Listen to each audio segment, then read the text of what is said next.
Welcome to Pandayan Tanay Vlog. Welcome po sa ating ginagawa lagi sa araw-araw. Ito po yung bida natin ngayon, si Boy Calvo. Ito po ay sa sinungat. Sinungat o lang? Hipon. Po, yan naman po ang ating mga utol. Machete. Request ng ating client. Yan po ay sinungat o lang. Yan po ang pagbabanay ng ating mga panday. Inuhulma. Hulma-hulma hanggang sa makuha ang forma. Yan po ay pagpapatiya.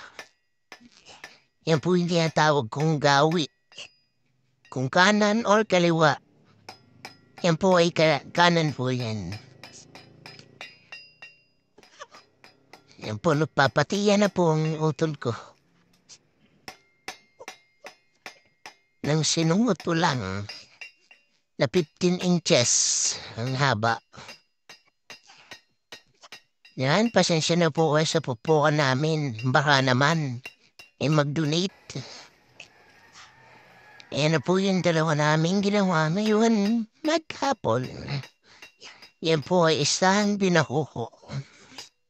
12 inches.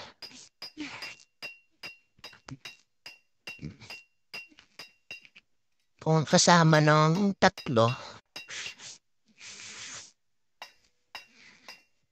Maraming salamat sa panonood po. Thank you for watching sa akin lagi and sana po makipag-subscribe kayo sa akin and follow.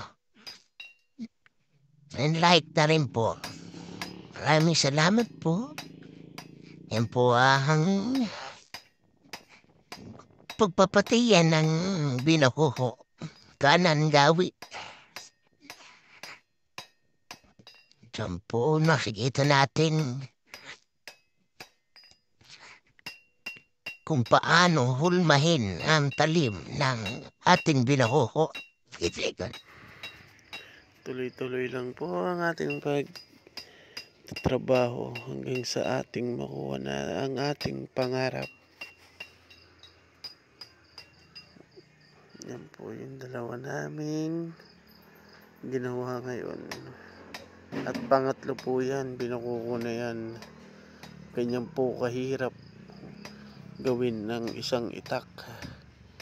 Oras po ang tinatapos namin. Inuubos sa isang itak lang. Kaya sa mga nagpapagawa sa amin, pasensya na po, ikot-ikot lang.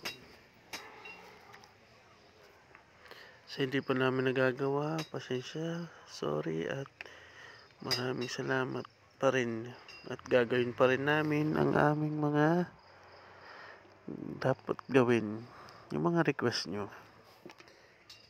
Thank you po for watching at maraming salamat sa aking vlog.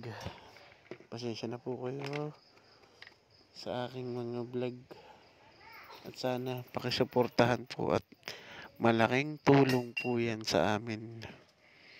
Dito na po nagtatapos ang aming gawa mula dito sa amin sa talim ng Tanay. Maraming salamat po. 3 pieces from 1 day. Di na masama. Thank you po for watching.